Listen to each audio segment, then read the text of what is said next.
But social justice in the weed industry, it's like, you know, it's propped up and it gets it gets some attention and awareness, right? Like I think a lot of people want to support, especially people that are in the industry, right? They want to support people. Like we're all making money legally off this and people pay the price, right? Like I've been arrested for this shit, but I didn't serve no time for this, right? Yeah. And then honestly, like the way social equity happens now is like, you know, you can get awarded a license based on, again, your how you grew up, where you lived or whatever. But then people with money, you know, like come in and like rather than them going and acquiring a license at full price, they can go partner with a social equity applicant. So use them as kind of like their way of getting a discount. And there's a lot of funny shit that be happening, right?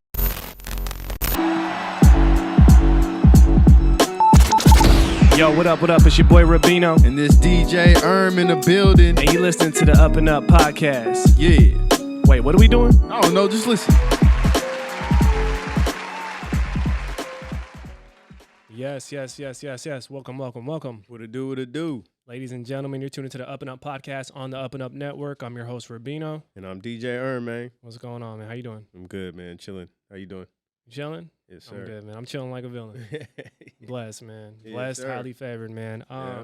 Shout out to everybody in the room, team, my brother right here. And yeah, if this is your first time tuning in, as I stated, this is the UpNUp Podcast. It's the podcast where we're focused on cultivating culture, right? Yes, sir. We do that by providing amazing stories of individuals, groups, movements, the movers, the shakers, people who are taking up space in all these various industries, right? Yes, sir.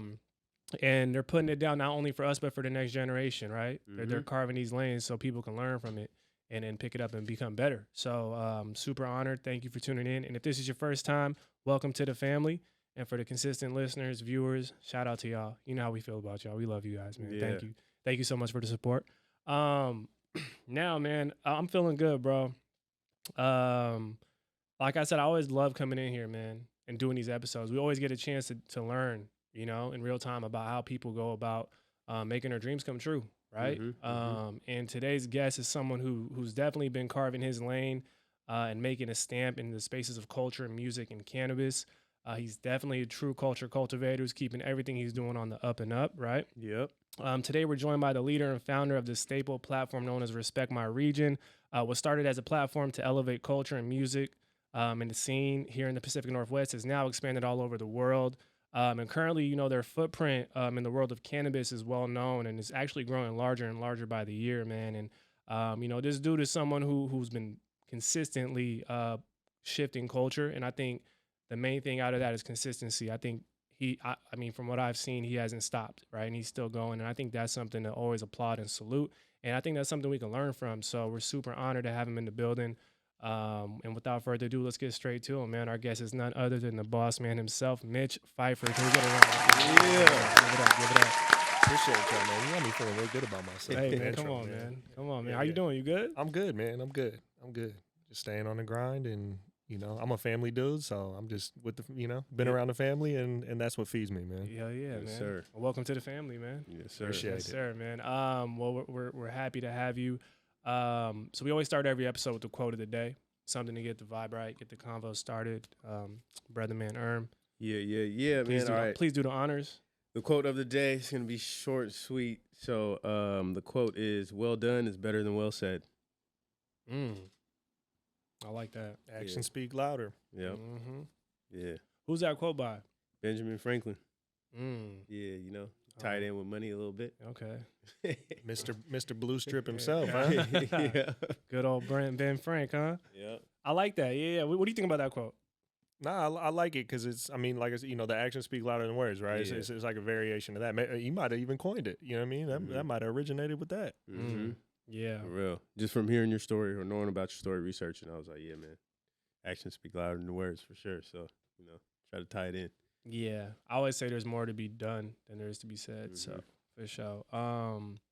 Now, Mitch, obviously, you know, our platform is built on really giving people a chance to talk about their journeys, share, you know, their experiences and whatnot. But before we get into your journey, I just kind of want to get a pulse on kind of, I'm really big on like seasons and figuring out what seasons people are in. Like, how would you describe kind of your current season right now, like that we're in? Damn, that's a deep one. You know, just reworking the foundation, right now. You know, the journey with Respect My Region has been a ever evolving journey from the start. And so it's just going through a different evolution. Like you mentioned, you know, we're deep in the cannabis game right now, which is, you know, it not, you know, if you're not really in it, you don't know, but it's going through like a lot of turmoil and stuff right now. So, just a whole set of new challenges that didn't exist last year. Some of those compounding on top of the new ones we got, right? Some of the old ones. So just resetting the foundation. And yeah, I mean, really, honestly, just resetting the foundation right now. Yeah. No, I feel it. Yeah, man. That's cool. There's always a season for that. You know? Always. So Mitch, let's take it back, man. Let's talk about your upbringing, growing up, you know, just anything you want to touch on. Yeah, man. So I'm from a, you know, grew up in a small town in Washington, Ellensburg, Washington. It's not known for much other Shout than out Ellensburg, man. Shout out Ellensburg. You know what I'm saying? The cows, the rodeo, and the college. You know what I mean? That's what we're known for. So, no, I grew up out there. I was born in Memphis, but you know, I moved to Ellensburg when I was like 5. So, you know, born in the South, grew up on some country shit. But you know, so much of my journey is tied to, you know, that small community and just growing up in an environment where it's so small, you know everybody, you know what I mean?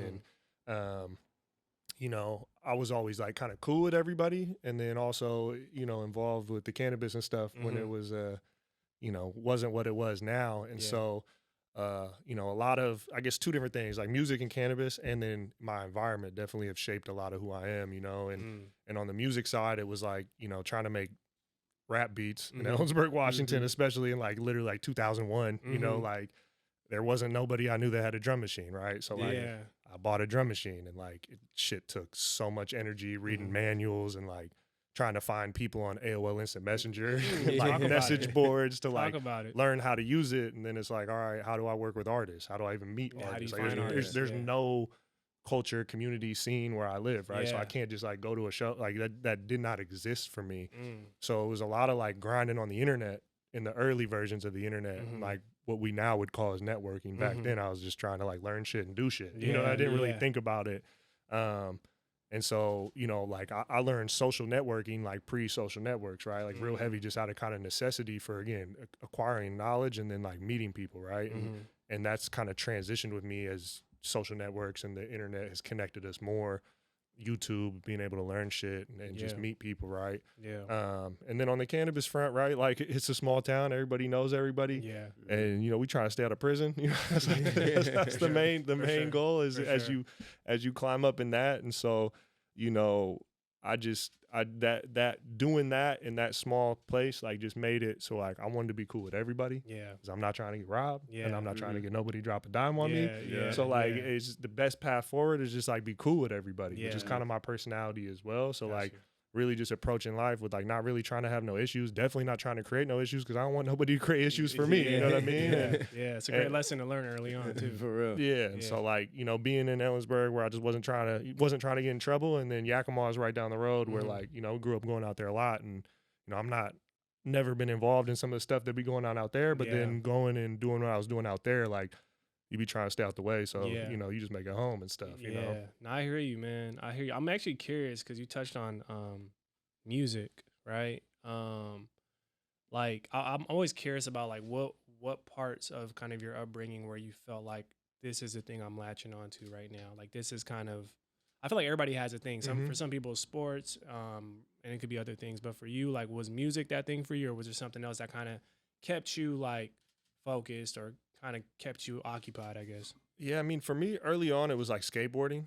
You know, I found that real early. You know, like all kids did all the sports and stuff. And then, you know, once I kind of found skateboarding in like fifth grade or something, like before middle school ended, I like quit every sport and was like, yo, I just want to skate. And like, you know, I've been arrested for skateboarding. I've been like gone through some wild shit just for skating, right? And back then, right now, skateboarding's like in the Olympics and shit, right? But like back then, we literally had the shirt that was like skateboarding's not a crime. I didn't even know it was in the Olympics. That's crazy. Yeah. I think last Olympics was the first year it was ever in there. Yeah. So it's I'm not I don't skate too much anymore. I still IG be feeding me, and I'll be watching all of that shit on the algorithm. But it was really like skateboarding was like my first like real passion and love, you know. And again, like once I found that, I was like, fuck sport. Like, you know, I like, you know, we hoop, right? Like I like hoop, you know, but I was just like, man, this is it, right? Like this is it. I just loved it, fell in love with so much of it.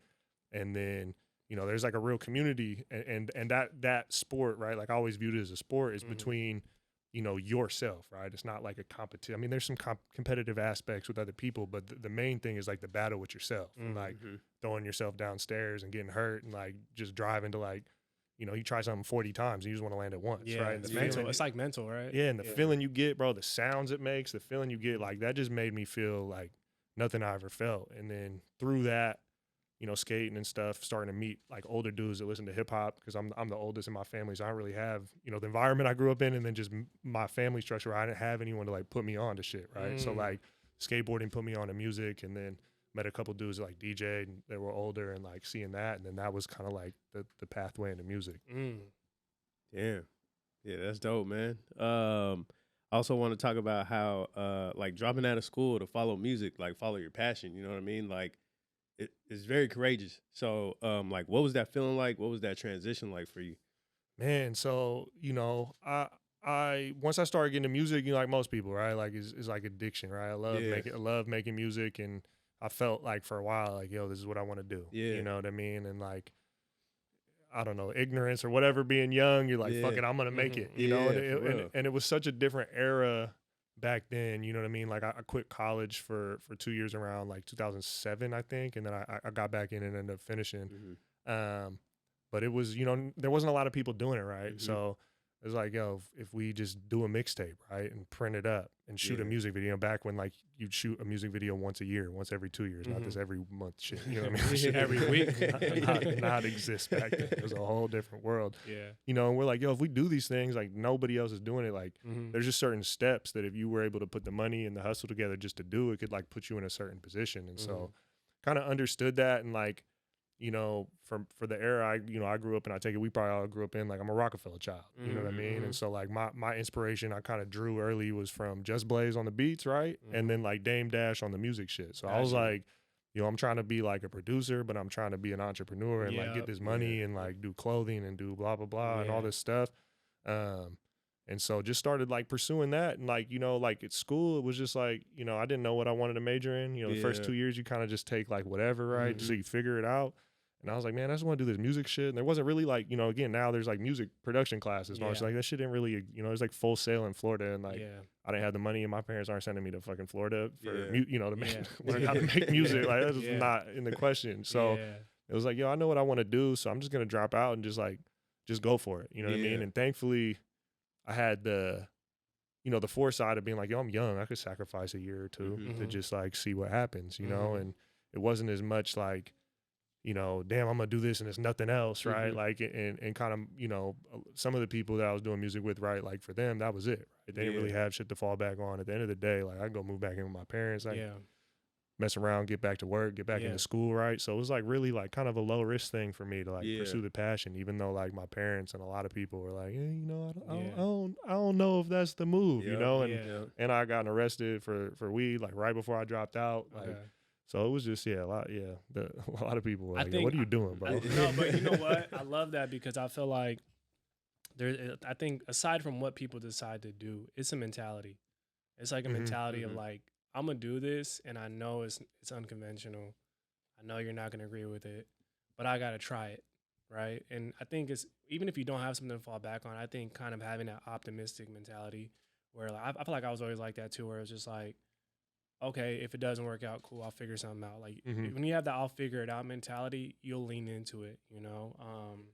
And I use this like my experience, as soon as I went through it, you know, like I got real passionate about sharing. And that's kind of like, we can talk about later how, you know, getting into like content and like talking and shit. Like I just got real passionate about, you know, again, kind of the environment I grew up in. It was like, hey, I want to do this music thing. And obviously nobody did it. So there was no like, yo, he did it or he's doing it. You know, there was no bar. It just was a pipe dream to everyone. Right. And everybody, even, you know, my parents were not like they were supportive for sure, but they weren't like, yo, go all in. You know what I mean? Like cheerleading me, you know what I mean? Which is fine, which is totally cool. Like, but so many people were like, yo, it's so hard. Da, da, da, da, da. And like, I remember like, I think my insurance agent at the time, like some dude at his thing was like, yo, this dude used to play drums and he was on Warped Tour and like he was touring the world. And then like he's now fucking selling insurance next to me. Like, you sure you wanted to just like start selling insurance, bro? Like, and I'm like everybody was like, you know, no, I wasn't getting the crazy It's like they're going out of their way to like try to stop you. Exactly. So it's just like so much like, are you sure? Don't do that. It's risky. And like I just learned, like I always use the analogy, like you're walking down a hallway, and that door at the end is the goalpost, right? That you set.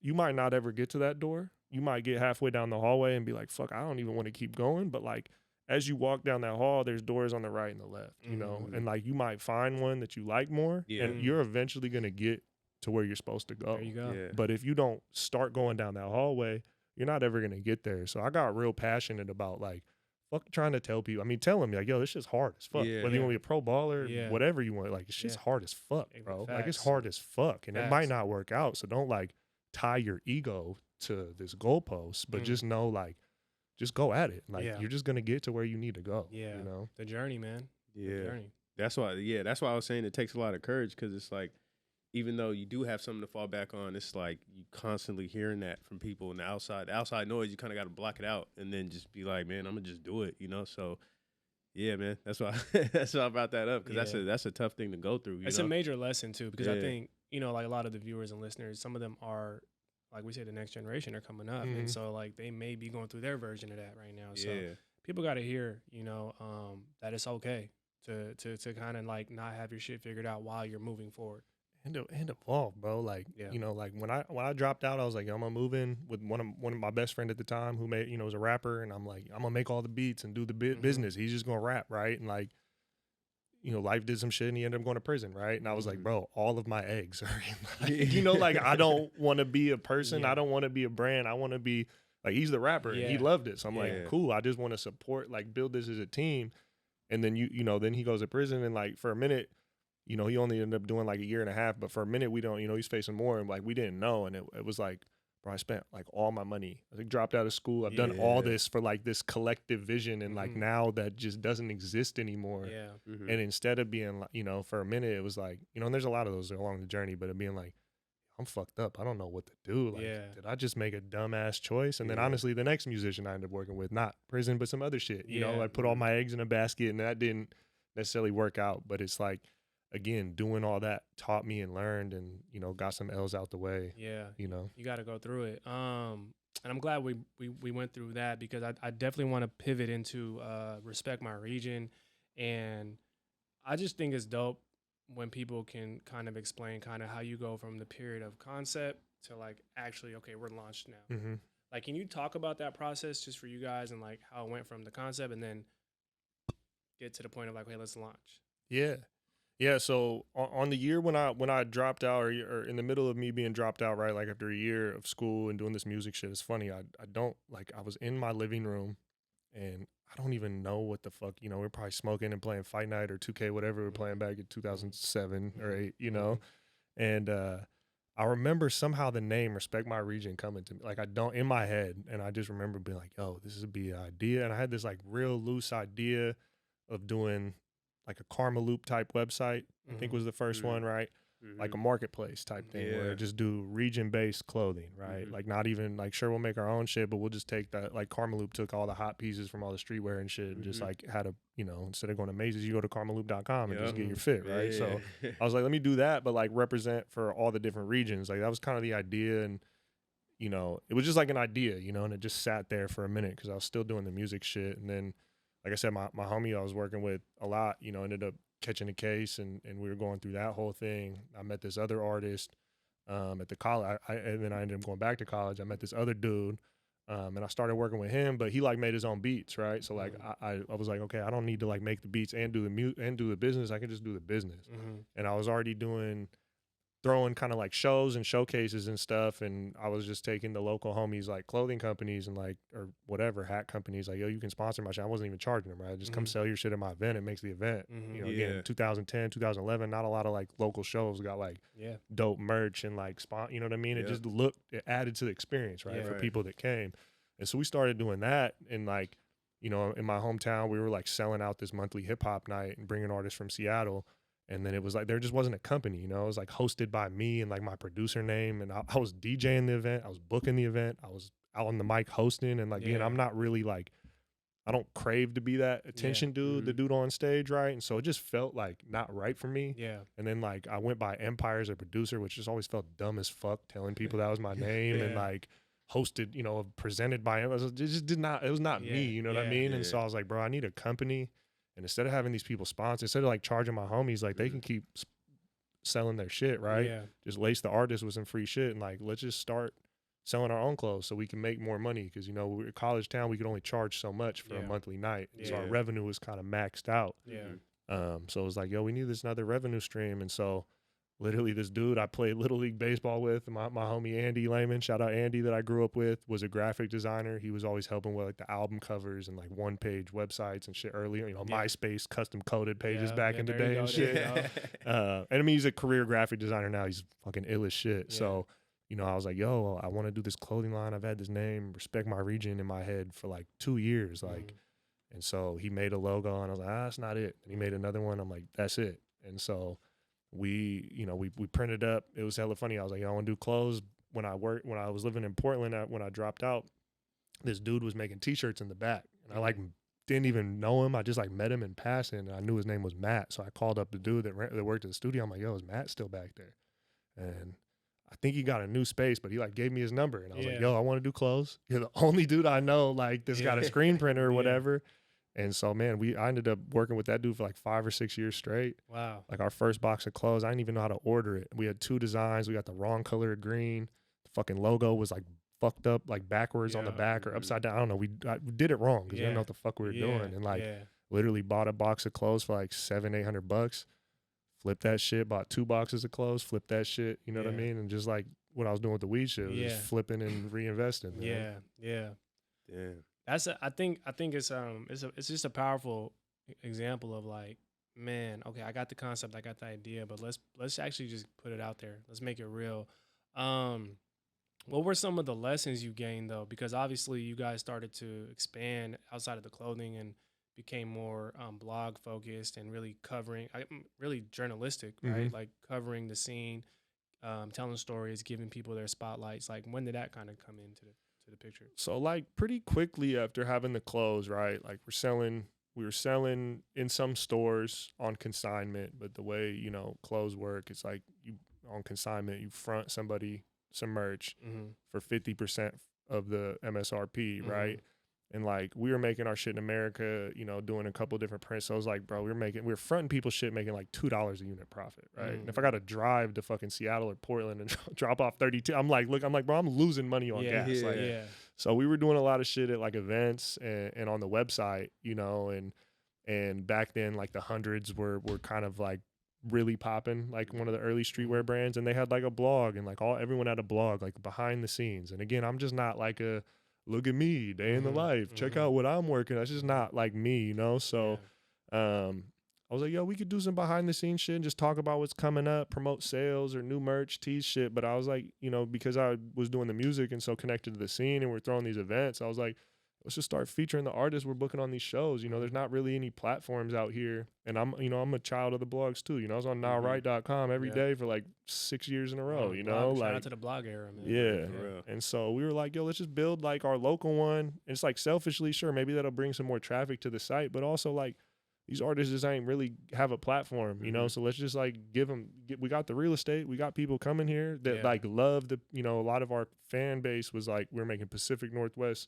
centered merch, so like everybody was from here or loved here. So I was like, let's just showcase some dope shit that I know about. I don't really know much other than music, right? And so we started doing that, and there just wasn't really, you know, around the time like Casey Carter, you know, the homie Casey, she was like the only one that really had another blog. And then like We Out Here magazine, my guy Mac in Portland, you know, they're still kind of doing their thing, evolved a little bit, but that was really like it, you know. And it wasn't even about like, yo, we're going to be the next or the better. We're like, yo, let's just do this. Then at a certain point, you know, fashion clothes was never a passion of mine.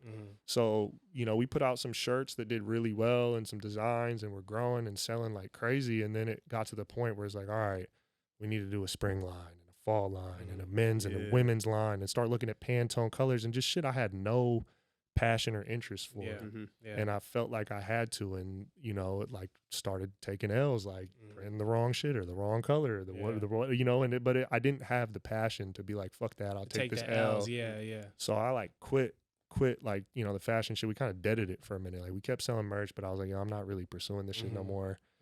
But also in the meantime of that, we ended up getting a brick and mortar in my hometown too. So it was kind of cool. We went through that. We had a brick and mortar on Main Street, and we're selling shit out the back and selling shit there. Kind of partnered up with my homies that did like custom New Eras and like Mitchell and S's and shit, like sports apparel. But yeah, anyways, like deaded the fashion shit and was like, yo, this blog's still popping. Like I love this name. There's something still here. Like let's just keep this blog going for a minute till I like figure out the next move, and like maybe we'll just kill this shit off, you know what I mean? And I'll do something else. And like it was just crazy. Like all of a sudden the blog shit just started to like kind of blow up, because again, there just wasn't really like platforms like that. Yeah, we kind of talk about this a lot, but was there like a moment where like you were like, all right, this is like for sure we're gonna do this for the rest of the, like, you know, pursuing the blogs or whatever? Was there like a moment where you're just like, yep, this is it, this is what we're doing?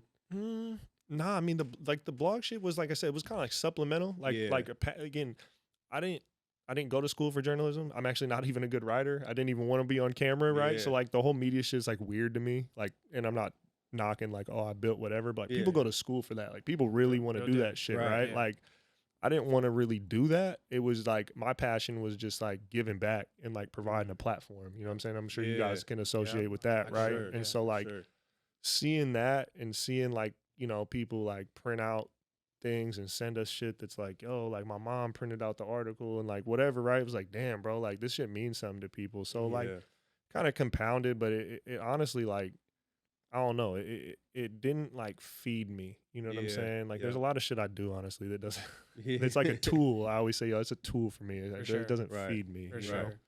No, I think I'm actually glad you brought that up, because that's something I definitely wanted to ask you about, where when you're in positions of like service, I guess, right? And I think being in the media or looking to give back in whatever your vehicle is, you do have moments when you're like, you still got to show up and pour out, even though you're like, damn, I don't really got nothing for myself. And I was talking about this, where I felt like when you are in those type of positions, you just have to embrace it and accept that that's part of the role.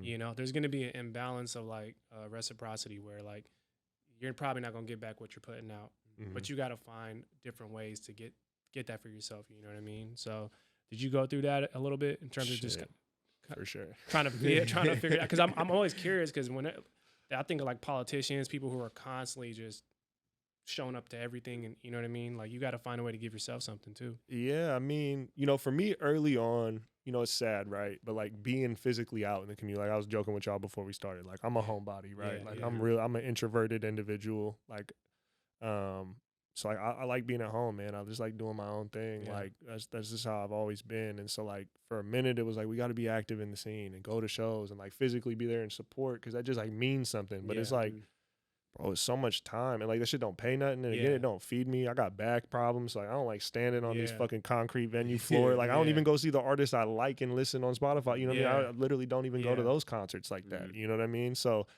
thankfully I had some young people that like early on loved that and went and did that, so I could just fall all the way back. And like I hate it, because I like being in the community and mixing with people, and I like physically being there, supporting, paying for the ticket, buying, you know, don't give me the deal, let me buy them. Like I love doing that, but like, bro, I can't do that shit 7 days a week. You know what I mean? Like, especially when it's like the rest of the week, like you're saying, like I'm putting so much money and time into this other thing that like maybe it's breaking even, maybe making money, maybe losing money. Like fuck, bro, like when am I gonna like do something to provide? You know what I mean? Like when am I gonna do something? So it's like there's been a lot of that. And then, you know, there's so many projects where like halfway through and you're like, yo, this is not, like, I don't enjoy this. And I know this isn't gonna do what I want it to do.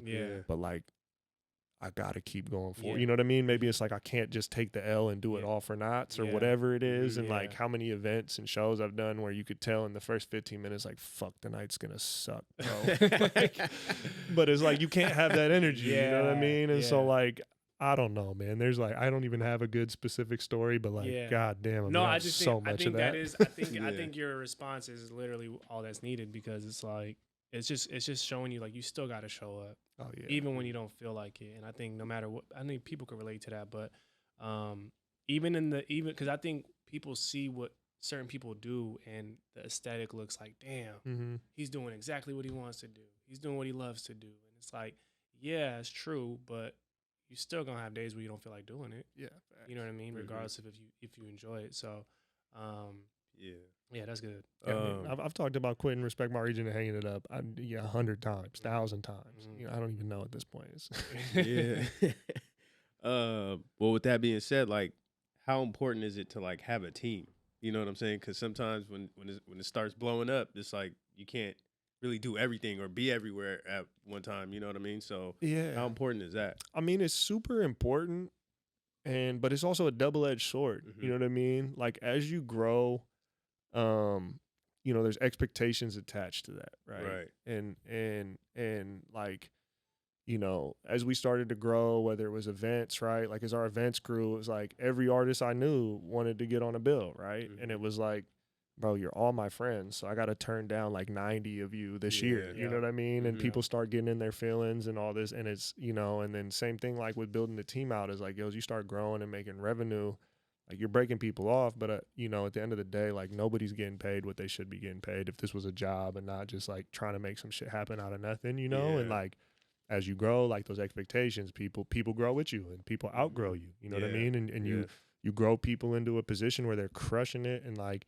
you know, they're like, yo, I gotta, you know, like I love you, but like I gotta go take care of me now, you know, and that situation doesn't exist here, and it's all love, but like, and that shit makes me feel hella good to like be a part of someone's journey and having them outgrow, but like then it's like, fuck, I gotta go back to square one, find someone, you know what I mean, and like, and then grow them, and it's like super hands-on at the start, you know, and like, so, I mean, the team is super important, but it's like hard to keep that going. It's hard to have a core nucleus, and like, I've always been a like, fuck it, I'll just do it myself, and I hate, right? Like I'll fall on the sword, I'll take an L, but like I hate, like if we're working on something and you fucked it up, and then it's on me, like that makes me, like I would much rather it just be my fuck up, you know what I mean? Like it makes me so sick when it's someone else, so like, I really had to do a lot of personal growth to be able to like work with people and delegate and be comfortable with that. That shit took a lot of personal work, honestly. That's real. That's a good answer too.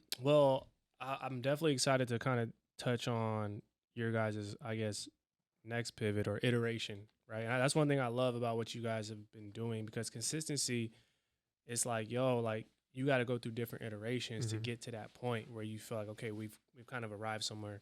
So in 2015, 2016 when cannabis was legalized? Yeah, 2016, it's like rec sales started in Washington. Yeah, so around that time, you guys made another pivot and kind of focused into the cannabis space and kind of fused what you already had with that space. Can you just kind of talk about like what that adjustment was like, just getting into it? Yeah, I mean, so like, you know, it's funny, right? Like our business models changed. I always say like 90 times, I don't know, a lot of times, right? But it's always been like music, weed, and content to some extent, right?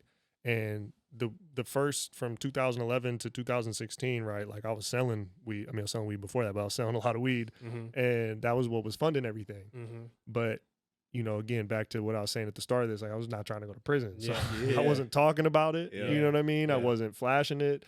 Like there's no content that even existed just for me, right? Of like stacks of money or pounds of weed that a hell of people now put on Instagram. Like, you know, trust me, we were living that, but like there's no picture you could even find that I didn't post. You know what I mean? I just didn't fuck with that police behavior. You know what I mean? And so when it went legal, it was just like, damn, like we can talk about this shit now.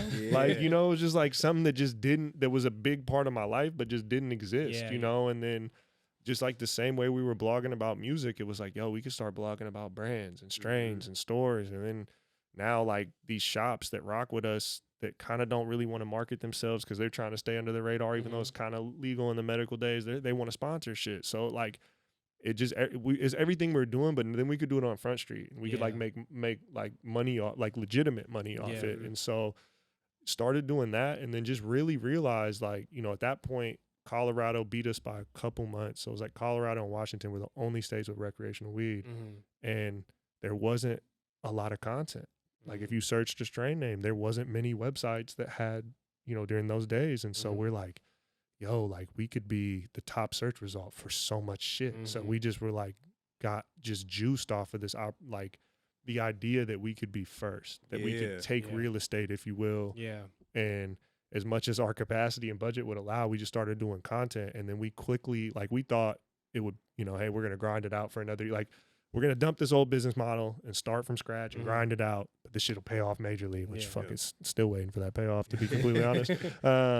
But like what we learned, right? What the KPIs being like, yo, this shit really is working, was just like nobody else was really doing it. So like all of a sudden we got like, you know, been doing this music shit forever, right? But I always say another analogy. I'm a man of analogies. There's a stair set, right? And the music game, like, it's predefined the steps you got to take. Every now and then you might be able to skip some or get lifted and taken up.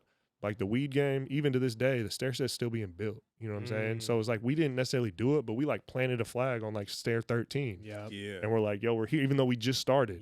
And there was like nobody around to be like, you know what I mean? Like nobody else was doing it. So then all of a sudden within a year, people are like, damn, these guys are OGs. I'm like, bro, we know this shit for 9 months. It's not OG. What the fuck?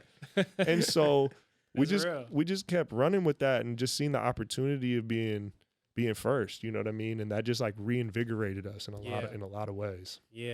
No, that's like that's you guys dope. are growing with the industry pretty much. When you guys kind of like, you know, Oh yeah, get in there early. I mean, we go out the East Coast now, you know, and they're like, oh, you guys are OGs, and I'm like, I mean, compared to y'all, we've been doing this shit 8 years. Y'all had just started last year, so like, I guess in that sense, Yeah, no, that's interesting, man. I think I'm also curious, like, what I mean, I know it hasn't been that long, but like, what are some of the major changes you've seen from when you guys planted that flag and say up to now? Oh man, like the game's changed so much, right? Like, it's funny, right? Like again, I don't claim that I'm a, you know, whatever genius or whatever, but there's so much shit that I was talking about in 2016, right? That is now there.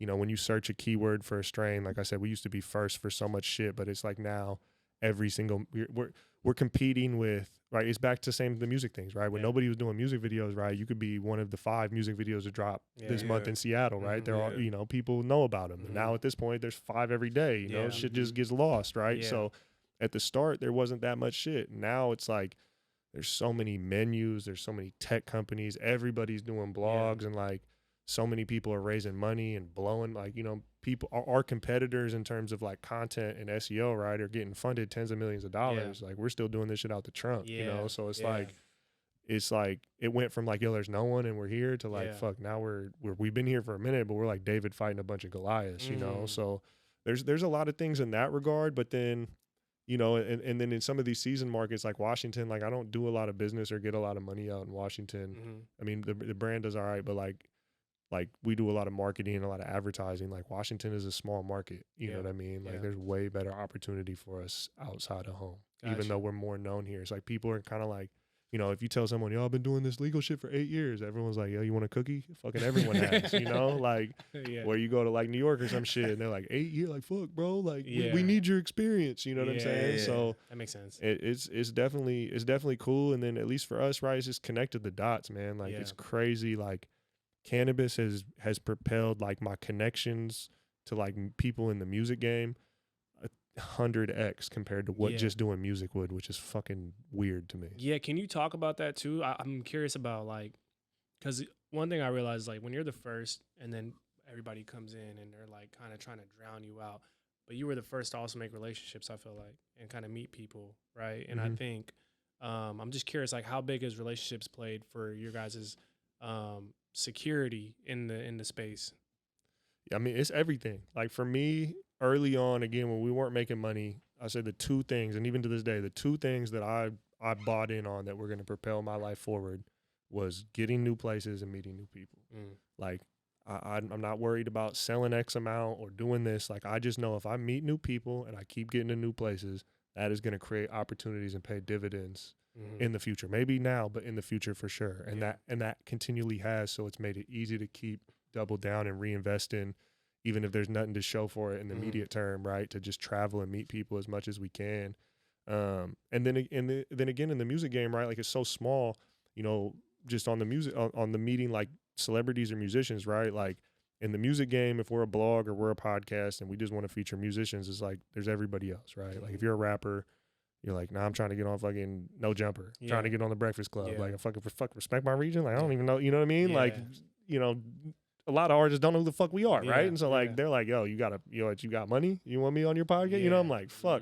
But then if they got a weed brand and they're actually bought in, because the weed game is hella hard. Yeah. There's not a lot of profit. So for the people that are actually like involved and really know what's going on, even if they or have the right team around them, they like are bought in on the grind. Gotcha. You know, so there's like mega stars that we fucked with because they have a weed brand and they're trying to promote that. Yeah. And we're really one of the only outlets that's touching music and weed that they want to get at. But if you're just music, like we're such a small fish, you know what I mean? Whereas opposed on the other one, I won't say we're a big fish, but we're a bigger fish in a much smaller pond, you know? Yeah, I love that because I think one of the key things is we're valuable in multiple places, right? Like, and you just got to, like you said, getting around, you're always able to introduce your value to people who may be waiting for you, right? So I think that's just a great example of like, you could be valuable here, but you're also valuable over here. Facts. But you just got to go make sure they know you exist and what you're doing. Yeah, I mean, you could take exactly what you're doing, right here. Yep. Same, it's like listenership, whatever, and you just put it over to this audience, and they're like thirsty for it. Yeah. And over here, it's not like they're whatever, but it just don't hold the same value, right? Yeah, even people who want to invest in what you got going on, right? They just need to be introduced to what you got going on. Yeah, that's dope, man. Yeah, bro. So what about like the events, like the West Coast weed tour stuff? Like, what was like your role in that and like going to those different types of events, you know? Yeah, so we started, like I said, we started throwing these like concerts we'd already been doing since our inception, but we could start getting cannabis sponsors. And then we started doing like in California, they call them like sessions, which vary from, they exist in the black market, they still exist now, varied from like tables like this with turkey bags and people just selling weight. Like there's a lot of that shit still going on to like, just an event, but you can come blow. You know what I mean? And there's not, obviously you go to a lot of clubs and concert venues, right? Like they don't let you blow weed in there like that. It's pretty difficult. So there's like these sessions that go on in Cali. And so kind of inspired by that. And again, they happen everywhere else. And you know what I mean? And we weren't the first person to do them up here at all. Dope Magazine, Northwest Leaf, those guys been doing that shit too. But so we started throwing these weed events up here. And then, right around the time my wife got pregnant, I was just like, bro, like my whole life's about to change. And like, we've been on this growth, right? Like I was saying, like we're traveling as much as we can afford to do. And I'm like, bro, my wings are about to get clipped. I'm not gonna be able to travel for at least a few months. My discretionary income's gonna go down. Like everything's about to go down. So like, we got to grow. Like we got this finite period to just fucking grow. Yeah. And so me and my partner, Joey, were just on the phone. I was like outside my day job. We're on the phone and I was like, bro, and just collaboratively, we're like, what if we just like went on tour, but it was just weed and it was called the West Coast Weed Tour. And we're like, bro, bet. And like probably built a sponsorship deck that night. And then, we did that shit 3 years in a row. And it started out like literally like, if we take a car and we go from Seattle to LA and back, shop at dispensaries, buy the best weed, like knowing all these growers and these brands, everyone's like, Cali gets all the hype. I mean, globally, Cali gets the hype even to this day. But like all the homies that grow up here and in Oregon are like, oh, Cali's bullshit and Miley, they're like, we grow everybody's like got this like bravado. And so like, fuck it, we're just gonna go everywhere, pull up, whoever's got heat, bring it. We're gonna review it and we're gonna say like, what's the best weed in Washington? What's the best weed in Oregon? What's the best weed in Cali? What's the best weed doesn't know state border? Like, where is it really ranking? And let's give our take on that. Yeah. And so we started doing that, and companies, we did it 3 years in a row. And then it morphed into something a little bit bigger, but companies really like wanted to get their shit reviewed and get our opinion, know, and like we're doing in a 2 month span, man. I'm not even joking. We were not just reviewing, but like the articles, the videos, like 300 fucking reviews. You know what I mean? 300 reviews. Yeah. And then we were throwing these events in Seattle, Tacoma, Portland, Oakland, LA, I think Palm Springs, Vegas, and shit like that. And that grew, and then COVID, killed the event aspect of it. But we kept going with the content and really doubled down. And to be honest, COVID was like such a blessing, even though it was such a kick in the nuts and a punch in the mouth. You know what I mean? Like, because our whole business model was the majority of our revenue, like 95% was off of live events at that point. Yeah. And so that just fucked everything up. But then it forced us to just do the content shit, which is honestly, I hated doing events anyway. So it was like such a big blessing, man. Yeah. No, that's work though, man. Yeah, that's work. And I think people need to know that, like, you got to really get out there, man. You got to build it. And I think, but once you get the formula, then it's just a matter of executing it Yeah, multiple times. that's even our content. You know, I got shout out my guy Dylan Greenwood. You know what I mean? Like that was my favorite before we built a relationship. That was my favorite video director in the city. Mm-hmm. I mean, back in the day, John and some of the OGs, right, that really killed it. But like Dylan was somebody I was just a fan of and built, you know, saw a relationship. I was just texting him earlier. That's my guy, you know, and like I was like, bro, like if I could just pay you, you know, like basically like I'm trying to go to these grows and film these videos. Yeah. Like if I'm not getting paid and can get, I don't know, 5, 10 of them with you, could you give me a rate? Just knowing I'm not making it's just out of my pocket. I don't know, like whatever you're comfortable with. Yeah. Name your you know what I'm saying? I'm not just asking that, but then we're going to use this to sell it at a higher price. Yeah. And then I'll pay, you know what I mean? I'll break you off on that. And obviously the goal is like we want to sell this for as much. So I'm not even going to cap it. Like if I make more, you're going to make a percentage more, right? Yeah.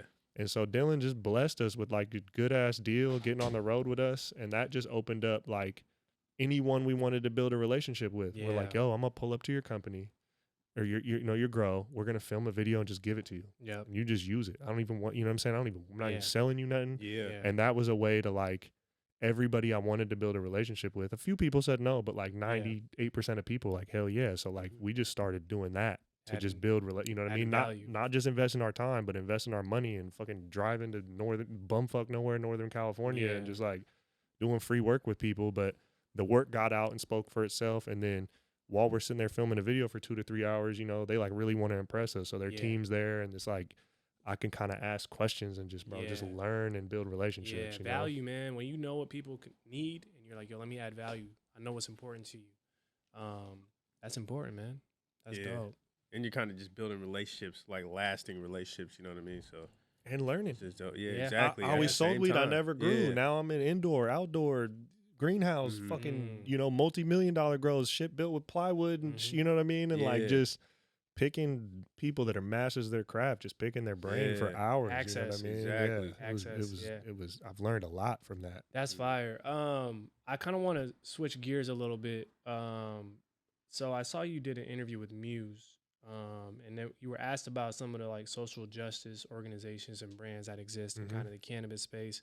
Obviously, it's no secret, like just how marijuana has been criminalized in the U.S., specifically with minorities. But one of the organizations you mentioned was 40 Tons. Oh, my people. And one of their focuses is providing second chances to those with past cannabis convictions. But I'm just curious, like from your perspective, being in the space, like how have you seen the social justice kind of agenda be pushed and like or not pushed? I guess I don't know how it looks. Pillaged. Yeah, pillaged. Yeah. Shout out 40 Tons. I was talking to them earlier. Those are my peoples, bro. So I just gotta give the quick plug for them. My boy Anthony Allegretti and his wife. My boy Anthony and his partner Corvain CV. Were doing what they're doing back in the day. They're from LA. Some shit was going on in Atlanta. They were moving pallets, like they were moving very 40 tons worth of weed.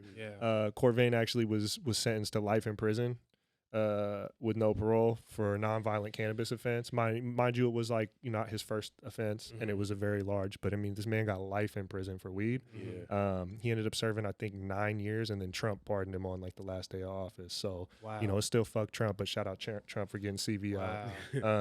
And he's such a crazy dude. And mind you, while I've spent quite a fair amount of time with him, but it's like he was sitting in prison watching TV with cannabis being legalized in all these states. Damn. And he's sitting there serving fucking life for that shit, bro. That's crazy. And then my boy Anthony got 3 years, and so his wife started this like initiative to like, yo, like my husband's pulled away from me, we got kids, like I'm picking up all the pieces for. And then they were like, their whole goal was like, yo, we're gonna help bring awareness to CV and get him out.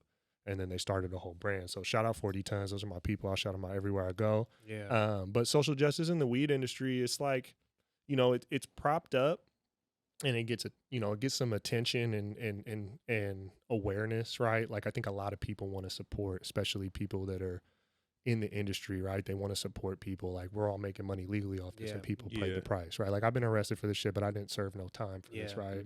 And obviously, like minorities have been affected at a crazy disappropriate rate, right? So, I think people want to rally behind that, and there's so many people in the game now that don't come from the culture of like taking the risk back when it was a risk, right? And so some people acknowledge that and like want to give back, and it's real dope. But I just laughed as you started bringing it up, because like social equity is this name of this license type. And even though we were the first state to do it, we just got social equity. And honestly, I think the Black Lives Matter movement made it like mainstream to like talk about social equity. So as liberal and diverse as Washington is, we didn't do it. That was a mainstream marketing thing to talk about. So, I mean, I just think that's how Seattle is in general. It's how fake liberal and tolerant. You know what I'm saying? For sure. But they started that in Oakland. My boy Tucky Blunt down in Oakland. Oakland legend, man. He's the first social equity dispensary owner in the world, and that's my guy. He's a great dude. Anybody out there, follow Tucky Blunt. He puts out great content talking about it, and just a solid dude. But it started in Oakland, actually, social equity. So given a license, originally it was for people disproportionately affected by the war on drugs. It was originally set for Black and brown people that lived in certain areas, right, that were economically depressed. And then when they started doing social equity on the East Coast, someone sued them saying it was like racist to like allocate licenses for people based on skin color, which I get the theory, but it's just like, it's like, yeah, you don't understand the purpose. You know what I'm saying? It should be pretty fucking obvious, but like, I don't know. White people can do white people shit. Shout out my people, bro. Fucking idiots. But so that kind of changed social equity. And then honestly, like the way social equity happens now is like, you can get awarded a license based on, again, your how you grew up, where you lived or whatever. But then people with money, like come in and like, rather than them going and acquiring a license at full price, they can go partner with a social equity applicant. So use them as kind of like their way of getting a discount. And there's a lot of funny shit that be happening, right? And then it's like, yo, if we say, hey, we acknowledge that you don't have proper, you most likely don't have proper education. You don't have the tools to start a business. You don't have the, you don't have the funds to start a business. So here's a license for free. And then let's pat ourselves on the back for media attention. Now you're just throwing that person to go swim in the sharks against people that got millions of dollars and trying to compete in this super difficult game. Right. And so you're putting these people at a disadvantage. And honestly, like the social equity, how it's rolled out nationwide, it just like, I just laugh at it because it's just like proof that it needs to exist in the first place. It just like continually is a like poster for the original issue, and it's just pillaged, and it's wow, it's gross. But there is a couple homies that have gotten it, and like my boy Devin out in Boston, I was just talking to him yesterday too. He got a delivery license. There's a couple people that gotten it, really taken advantage of the opportunity and really built it. So there are some good stories and some good cases, but like overall, it's just been pillaged, bro. And it's just a bunch of like, again, like Seattle, a bunch of white people that are just like, yo, look at us looking out for the disadvantaged folk, and it's like, that's all they're in it for. I think I'm glad you shared that, bro, because I feel like as I don't want to say the cannabis industry is like siloed, but it can feel like that sometimes because it's still young, it's still growing, so it hasn't necessarily like been accepted or embraced by everybody and everything. But it's just like, it's no secret, it's no surprise like that it still exists there. Yeah, definitely. Well, I mean, I guess kind of touching on that, like what advice, I guess, would you give somebody who's kind of new in the game and kind of trying to find their way? Like if it was somebody who just got awarded the license and it's like, all right, now what? If you get the license, go talk to Tucky Blunt. He'll put you on. He'll more than happily do that. I know he will. And again, and he'll entertain you as he does it. He's Oakland. He's everything Oakland. And I love Oakland culture. Shout out Oakland. Shout out Oakland. But yeah, and network with some, there's definitely communities. I'm probably butchering Minority Cannabis Business Association, MCBA. There's a couple different organizations out there. Excuse me, forgive me if I didn't do the acronym properly, but there's a couple organizations out there that are dope and doing their thing. So I think I would definitely look, if you got awarded a social equity license, I would look at the folks out there that are, whatever you think on the outside, but scraping by and struggling and can give you that game on what the real day-to-day struggle is. Look at those success stories, learn from them. And then it's just like everything else, whether you're picking an agent or a manager, like, bro, you just got to be real careful of like who you do business with. And just because you get a license and then now you need to raise $2 or $10 million, whatever dollars, right? Like all money ain't good money. That's, you know what I'm saying? Like just say that over and over and over and over and over, So I just say seek mentorship and guidance, and then just really be careful on how you operate, and then definitely beyond the money, partner with somebody that's done this and run your credit on them to know that they're decent, you know, they move decent, but like you got to partner with someone that's done this, because this shit is not like getting a license is either really hard or really expensive, but like that's like getting to the gym, right? Mm-hmm. And you still got to It's go not- play it's the not- you it's you not got the to go play full- the it's game, not the bro. full story. Like, Yeah, you got to yeah. still play the game, you know? Yeah. Okay. Because I just hear people say it, like even here, like, damn, we just got to get the license. I'm like, man, it's probably a whole nother beast. No. Once you get the license. That's the rapper that's like, yo, I just got to shoot this video and then we off, right? Nah, bro, nah. That's what I'm saying. Seriously. That's what I'm saying, man. That's crazy. Nah, man, that's real though. That's good game right there, man. Free game, definitely.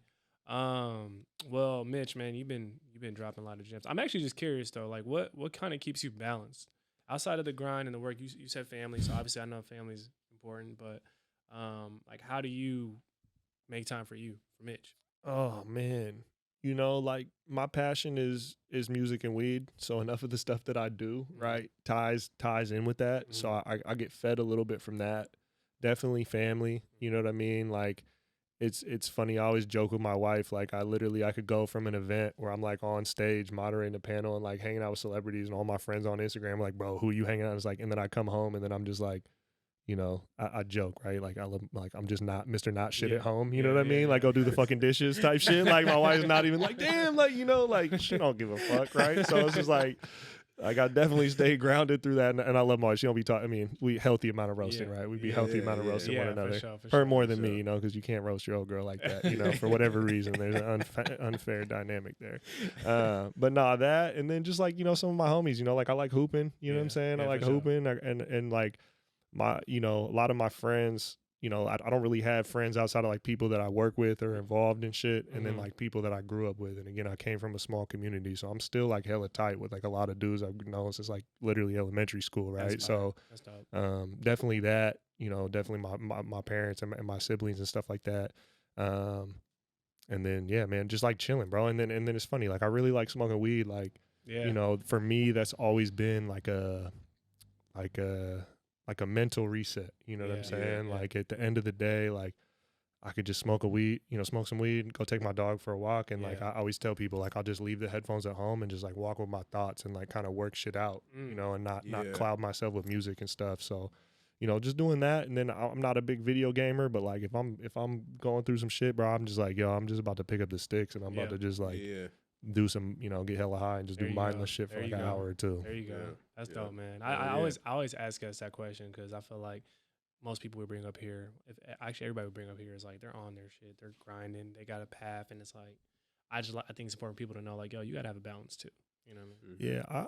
Yeah, I mean, again, it took a lot of mental work, but like you gotta be able to remove the guilt and the shame to like not do your shit. You know what I'm saying? Like obviously I'm not great at it, right? Like like my son's 5, and so he's getting to the point where like, Dad, you're on your phone. Like every time we get in the car, you pick up your phone. You know what I mean? He's starting to say these things. I'm like, fuck, bro, I am. Damn, like I need to chill out. You know? But like really just trying to be like, you know, or crazy. I get one of the things is on family, but like early, like a couple years ago, or many years ago, I guess at this point. But when my wife and I were just like, I don't know if we were married or dating, but I was like, yo, I travel so much, I'm gone so much, I'm always so locked in and like working late nights and all this shit. I was just like, yo, I'm gonna stop.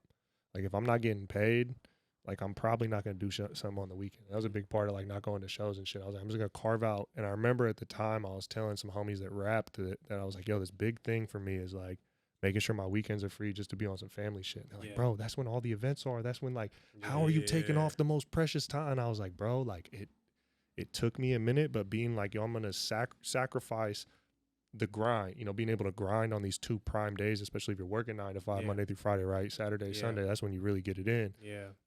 But sacrifice that just to like pour into my relationship and myself and detach myself from that and not feel guilty, be able to compartmentalize.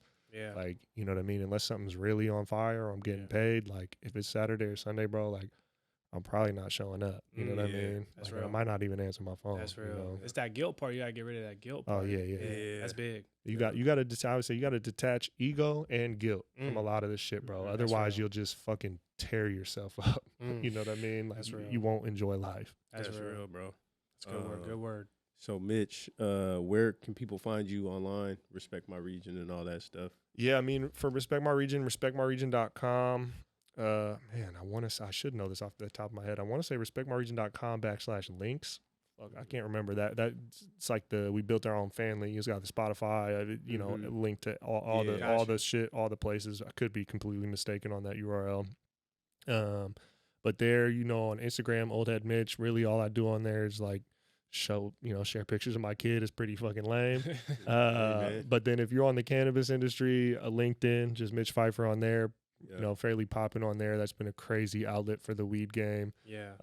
And I would just strongly advise, I mean, I've been big on LinkedIn for a couple of years, outside of the traveling and shit. That's been the number one thing that's like progressed my life forward, is just being active on there. So I would advise if you're not fucking with LinkedIn, man, you gotta fuck with LinkedIn. It is so heavy, even though it sounds corny as hell. I'm telling you, it's a gold mine. Yeah. Yeah. That's facts. Got to use all platforms. Yeah. That's good. Well, before we get you out of here, bro, we always ask every guest this question. So if you can, my brother, what's one word to describe what keeps you on the up and up, and why? Damn. One word. Man, I'll just say hustle. You know what I mean? Because like at the end of the day, you really just don't got a choice. You either want to do some shit or you don't. You know what I'm saying? And you got to hustle. Yep. There it is. There it is. Hustle. There we go. That's the one word. But Mitch, man, we just want to thank you, man, for being here, spending some time with us, man, sharing your journey. I'm almost certain if you listen to this episode, you definitely gonna leave charged up. Off top. Right. We wish you much success moving forward, man, with everything you guys got going on. You guys support with us here at the Up and Up always as well, bro. Always. Appreciate y'all, man. For real. Definitely, man. With that being said, I think it's safe to say Mitch Pfeifer and Respect My Region are officially members of the Up and Up. Yeah. Give it up, man. Appreciate y'all. Thank you, bro. Thank you, bro. 100, bro. Appreciate it, bro. To continue supporting the podcast and the entire Up and Up movement, be sure to rate, review, like, and subscribe. As well as follow us at _the Up and Up on all social media platforms to stay connected with everything the Up and Up has coming your way. Thanks for listening, and until the next one, keep it on the Up and Up.